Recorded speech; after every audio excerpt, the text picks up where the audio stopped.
There's a peculiar irony in American politics. The incoming president always inherits the consequences of decisions made years before they took office. Donald Trump's return to the White House in 2025 places him in exactly this position. The economic machinery grinding toward a potential crash in 2026 has been in motion since the pandemic response of 2020, accelerated by Federal Reserve policies that followed, and amplified by structural imbalances that have been building for over a decade. No matter how decisive his actions or how bold his promises, Trump will be standing at the edge of a precipice that was carved long before he arrived, and the forces pushing the economy toward that edge are now largely beyond any president's control. To understand why this crash feels inevitable, we need to start with the most fundamental mechanism in modern economics: the credit cycle. Every economic expansion in the last 50 years has been fueled not by organic productivity growth, but by an expansion of credit.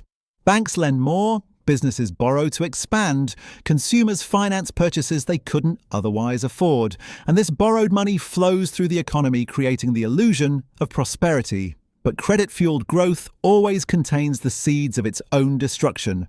The debts accumulated during the good times must eventually be serviced, and when interest rates rise or economic conditions deteriorate, those debts become anchors that drag the economy down. The pandemic created the most extreme credit expansion in modern history. In March 2020, when global economies locked down, central banks responded with unprecedented monetary stimulus. The Federal Reserve slashed interest rates to zero and purchased trillions of dollars in government bonds and mortgage-backed securities. This wasn't just emergency medicine, it was financial morphine on a scale never before attempted.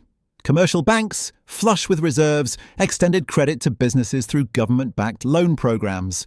Consumers received direct stimulus payments, while mortgage forbearance programs allowed millions to pause their housing payments. The result was a flood of money into an economy that had suddenly stopped producing goods and services at normal levels. This disconnect created the first wave of distortions. With production constrained but money abundant, prices began to rise. Initially, economists and policymakers dismissed this as transitory inflation, a temporary mismatch that would resolve itself as supply chains normalized. They were catastrophically wrong. By 2021, inflation was accelerating, not decelerating. Supply chains remained snarled, but more importantly, the money supply had expanded so dramatically that there was simply too much currency chasing too few goods. The Federal Reserve, having insisted for over a year that inflation was temporary, was forced into an abrupt policy reversal in 2022. The rate hiking cycle that followed was the fastest in 4 decades. The Federal Reserve raised interest rates from near zero to over 5% in less than 18 months. This kind of monetary whiplash has profound and delayed effects on the economy. Higher interest rates work their way through the system slowly, like poison through a bloodstream. First, they affect financial markets as investors reprice assets based on higher discount rates. Then they hit the real economy as businesses cancel expansion plans, consumers pull back on major purchases, and the housing market freezes. By 2024, these effects were becoming visible, but the full impact was still working its way through the system. Here's where Trump's predicament becomes clear. The Federal Reserve's aggressive rate increases have set in motion a chain of events that will likely culminate in 2026. Regardless of who sits in the Oval Office. Corporate America borrowed heavily during the zero-rate era of 2020 and 2021. Much of this debt was issued with terms of 3 to 5 years, meaning a wave of refinancing will hit between 2025 and 2027. Companies that borrowed at 2 or 3% will now need to refinance at 6 or 7%, more than doubling their interest expenses. For many firms, particularly in sectors like commercial real estate, retail, and over-leveraged technology companies, this refinancing wall will prove insurmountable.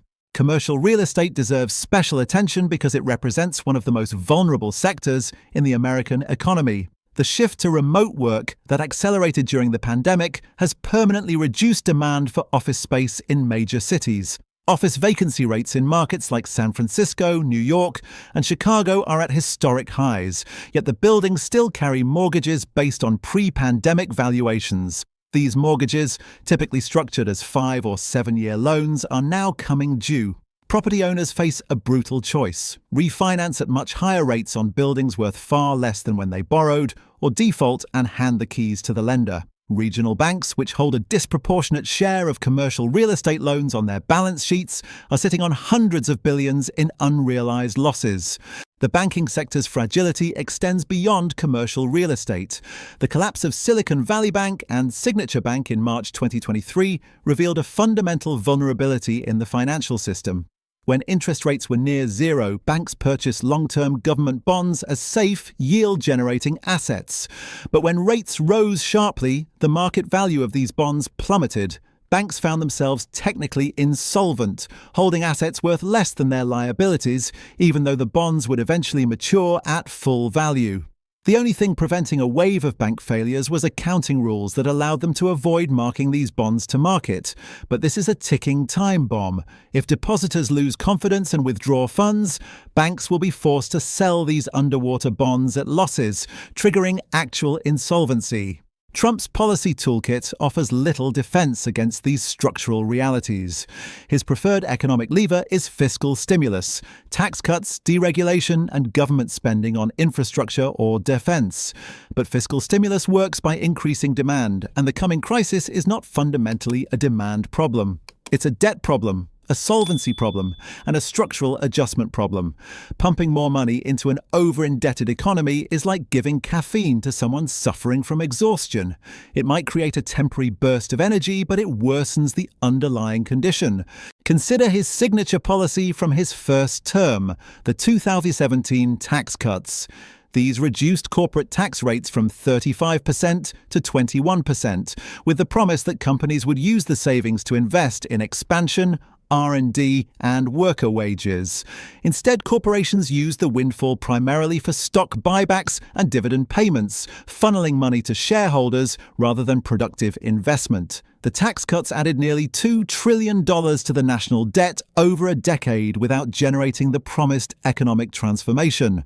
Attempting a similar approach in 2025 would likely produce even worse results, adding to deficit concerns while failing to address the debt overhang and banking sector vulnerabilities that threaten the economy.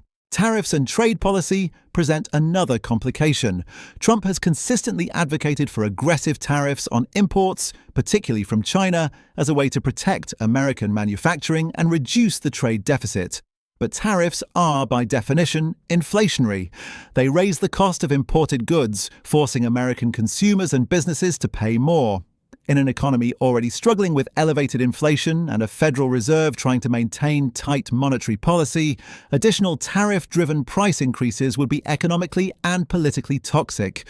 The Fed would face pressure to keep rates higher for longer, further stressing the debt refinancing wave and accelerating the path toward recession. The global dimension of this crisis makes it even less controllable from Washington. The United States dollar's role as the world's reserve currency creates a unique dynamic during times of stress. When global markets panic, money flows into dollar-denominated assets, particularly US Treasury bonds, which are considered the safest assets in the world. This flight to quality strengthens the dollar, which sounds positive until you consider the consequences. A stronger dollar makes American exports more expensive and foreign imports cheaper, widening the trade deficit. It also creates severe stress in emerging markets, where governments and corporations have borrowed heavily in dollars. As the dollar rises, their debt burdens become unsustainable, leading to defaults and currency crises that ripple back to American banks and investors. China's economic trajectory adds another layer of instability. The Chinese economy, which powered global growth for 2 decades, is facing its own reckoning with debt and deflation. The property sector, which accounts for roughly 30% of Chinese GDP, has been in freefall since 2021. Major developers like Evergrande and Country Garden have defaulted on billions in debt, leaving millions of unfinished apartments and shaking confidence in what was considered the safest investment for Chinese households. The government's response has been tentative, unwilling to unleash the kind of massive stimulus that rescued the economy in 2008, partly because debt levels are now so high that additional borrowing feels unsustainable. A hard landing in China would hammer commodity prices, devastate emerging markets that depend on Chinese demand, and reduce global growth, pulling the United States deeper into recession. Europe faces parallel challenges. The Eurozone never fully recovered from the sovereign debt crisis of 2010 to 2012, and the economic scars remain visible. Italy carries a debt-to-GDP ratio above 130%, while its economy barely grows. Germany, the traditional engine of European growth, is struggling with deindustrialization as high energy costs following the loss of Russian natural gas hammer manufacturing competitiveness. The European Central Bank raised rates aggressively to combat inflation, but now faces the same dilemma as the Federal Reserve. High rates are necessary to control prices, but threaten to tip fragile economies into recession. A European downturn would reduce demand for American exports and create stress in transatlantic financial linkages. The timing of these converging pressures points toward 2026 as a potential inflection point. The corporate debt refinancing wave peaks in 2026 and 2027. The full effects of the Federal Reserve's rate increases, which typically take 18 to 24 months to fully permeate the economy, will be maximally felt by mid-2026. Commercial real estate loan maturities are concentrated in this window, and the political calendar creates additional pressure. A midterm election in November 2026 will amplify demands for economic intervention while limiting the government's flexibility to take painful but necessary measures. Trump's personal instincts will complicate the response. He has always defined success by stock market performance, viewing rising equity prices as validation of his policies and his presidency. But the stock market in late 2025 is trading at valuations that are historically elevated relative to earnings, propped up by hopes that the Federal Reserve will cut rates significantly.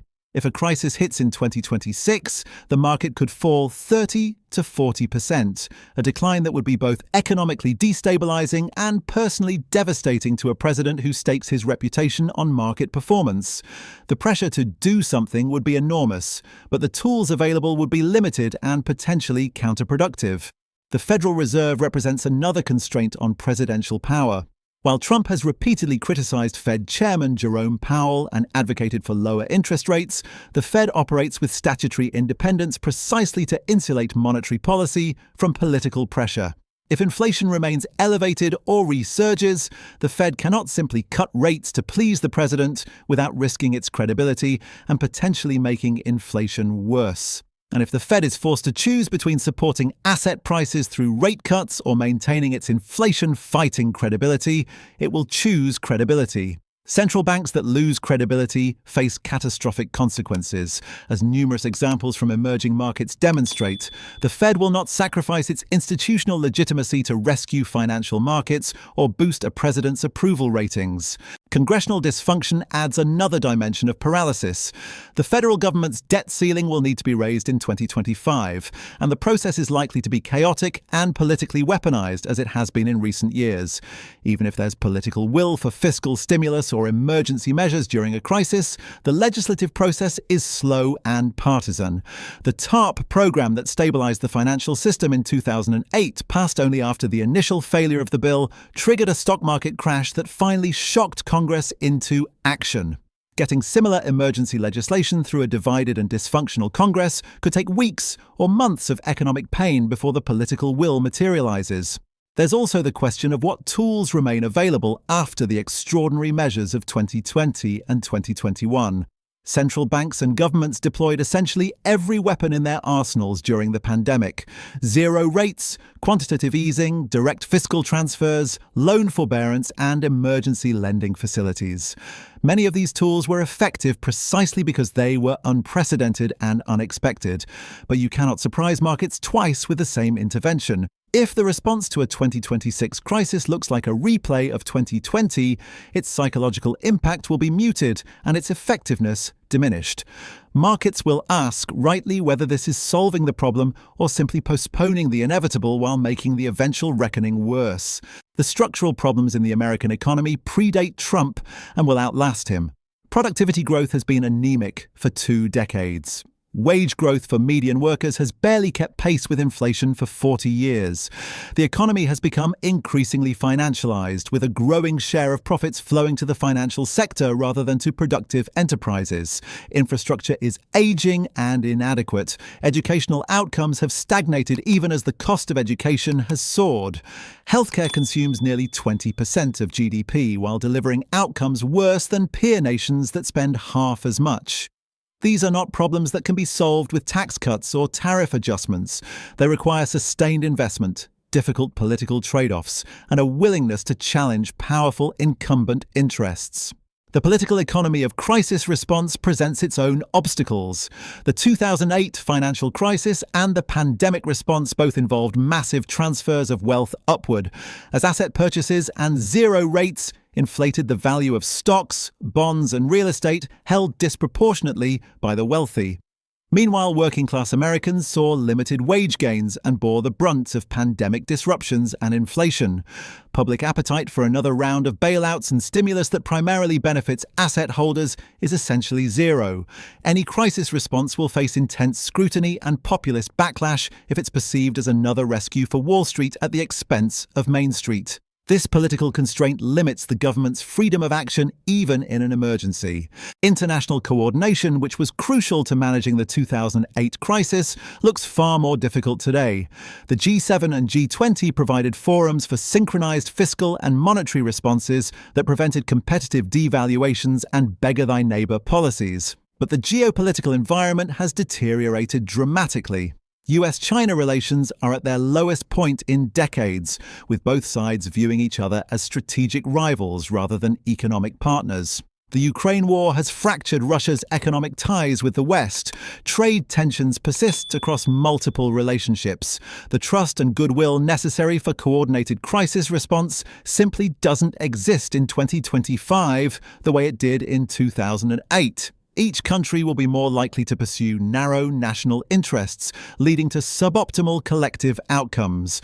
The shadow banking system presents yet another source of fragility that's difficult for policymakers to address. Hedge funds, private equity firms, and non-bank financial institutions have grown massively since 2008, taking on many of the risks that were previously concentrated in traditional banks. But these entities operate with far less regulatory oversight and transparency. Precise data on their leverage, their exposures, and their interconnections is limited. This creates the risk of cascading failures that emerge from unexpected corners of the financial system. Regulators learned this lesson painfully in 2008, when the collapse of Lehman Brothers, an investment bank, triggered a broader crisis. Since then, risk has migrated away from regulated banks into less transparent corners of the financial system, where it's harder to detect and control. Climate-related risks add a long-term dimension that could intersect catastrophically with near-term financial vulnerabilities. The frequency and severity of extreme weather events have been increasing, causing tens of billions of dollars in losses annually. Insurance companies are withdrawing from high-risk markets like Florida and California, leaving property owners exposed. The transition away from fossil fuels, while necessary, will strand trillions of dollars in assets and disrupt industries that employ millions. These slow-moving risks don't cause sudden crashes by themselves, but they increase the baseline fragility of the system, making it more vulnerable when traditional financial shocks hit. Trump's approach to governance, characterized by improvisation and personal instinct rather than systematic analysis, is particularly ill-suited to managing a complex economic crisis. The 2008 response, for all its flaws, reflected careful coordination between Treasury, the Federal Reserve, and congressional leadership, drawing on decades of academic research and historical knowledge about financial crises. The pandemic response, despite its chaos, involved substantial input from public health experts and economists. Managing a 2026 crisis would require similar expertise and coordination, but Trump's first term demonstrated a preference for loyalty over competence in appointments and a distrust of institutional expertise. This raises the risk of policy mistakes during the acute phase of a crisis, when decisions must be made rapidly under extreme uncertainty. The velocity of modern financial markets amplifies every shock and limits response time. In 1929, the stock market crash unfolded over days and weeks, giving policymakers time to assess and respond, even though they responded incorrectly. In 2008, the collapse of Bear Stearns in March provided a warning shot, and policymakers had months to prepare for the larger crisis that hit that fall, though they still failed to prevent Lehman's collapse. Today, algorithmic trading and global financial integration mean that a crisis can cascade through markets in hours or minutes. The 2010 flash crash saw the Dow Jones drop nearly 1,000 points in minutes before partially recovering. Circuit breakers and trading halts can pause the action but can't prevent the underlying panic. Policymakers accustomed to traditional decision-making timelines will find themselves constantly behind the curve. Perhaps most fundamentally, the coming crisis reflects a long-delayed adjustment to economic reality.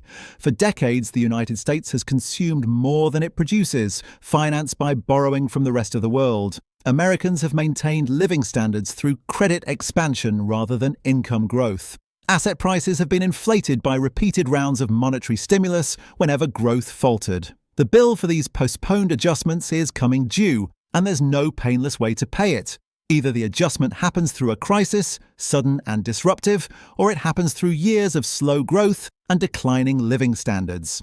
Neither option is politically palatable, which is why politicians of both parties have consistently chosen to delay rather than address the underlying imbalances. Trump's promises to restore American greatness and deliver unprecedented prosperity clash directly with these economic realities. He cannot simultaneously cut taxes, increase spending, raise tariffs, weaken the dollar to boost exports, and avoid inflation. The economic constraints are real regardless of rhetorical flourishes or political will. The mathematics of debt dynamics, the psychology of financial markets, and the structural problems in the economy do not care about campaign promises or presidential authority. A leader can shape the response to a crisis and influence its trajectory, but cannot prevent a crisis that's already baked into the system. The historical parallels are instructive but imperfect. The 1929 crash followed a decade of credit-fueled speculation and wealth inequality, much like today, but the policy response then was disastrously wrong, turning a recession into the Great Depression. The 2008 crisis shared similarities with today's debt and housing vulnerabilities, but the policy toolkit was fresher and the political environment, while contentious, was less polarized than now. Japan's lost decades following its 1990s bubble collapse offer another warning. Once an economy becomes addicted to low rates and high debt, extracting it from that trap without triggering a crisis or falling into stagnation proves extraordinarily difficult. The US may be further down that path than policymakers want to acknowledge. What makes this particularly challenging is that the usual warning signs may not appear until it's too late. Unemployment remains low. Consumer spending, while slowing, hasn't collapsed. Corporate earnings, while under pressure, haven't crashed. The stock market, despite volatility, remains near historic highs. To the casual observer, the economy looks relatively healthy, but beneath the surface, the stresses are accumulating. Delinquency rates on credit cards and auto loans are rising. Small business failures are increasing. The number of zombie companies, firms that earn barely enough to service their interest payments but cannot invest or grow, continues to climb. These are the early warning signs that the next crisis is approaching, but they're subtle enough that many will miss them until the crisis is obvious and unavoidable. The political reality is that Trump will face the same impossible choice that confronted his predecessors: allow a painful adjustment that brings the economy back towards sustainable fundamentals, or intervene to postpone the pain and make the eventual crisis worse. Every administration since at least 2000 has chosen the second option, kicking the can down the road and hoping someone else deals with the consequences. The 2001 recession was met with rate cuts and tax cuts that inflated the housing bubble. The 2008 crisis was met with zero rates and quantitative easing that inflated asset bubbles and encouraged excessive corporate leverage. The pandemic was met with unprecedented stimulus that triggered inflation and now requires painful tightening. At each stage, the short-term intervention created conditions for the next crisis, and each crisis has been larger and more complex than the last. Breaking this cycle would require political courage and public tolerance for short-term pain that simply doesn't exist in contemporary American democracy. A president who deliberately triggered a recession to purge excess debt and reset the economy to sustainable foundations would face impeachment, not praise. Markets would panic. Unemployment would spike. The midterm elections would be a massacre. And there's no guarantee that the medicine would even work, that the recession could be controlled and prevented from spiraling into something worse. The rational political calculus, therefore, is always to postpone, stimulate, and hope. This is what Trump will do, because it's what any president would do in his position. The tragedy is that this crisis, whenever it comes and however it manifests, was avoidable. If policymakers had allowed a modest recession in 2019 rather than pushing for continued expansion through rate cuts and fiscal stimulus, some of the excesses could have been cleared before the pandemic hit.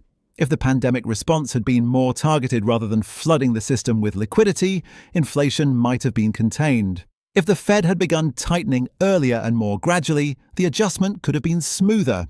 But each of these alternatives required accepting pain in the present to avoid greater pain in the future, and democratic politics is systematically biased towards short-term thinking. We optimize for the next election cycle, not the next decade. So Trump will take office in January 2025 with the economy already on a collision course with reality.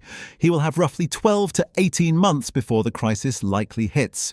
He'll spend that time claiming credit for any positive economic data while blaming his predecessor for any weakness. He'll push for tax cuts and deregulation. He'll threaten tariffs and trade wars. He'll pressure the Fed to cut rates.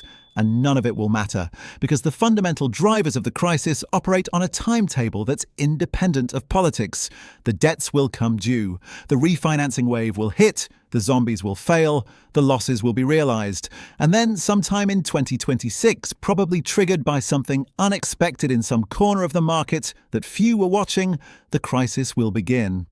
Not because Trump caused it, and not because he could have prevented it, but because the system had already passed the point of no return before he arrived.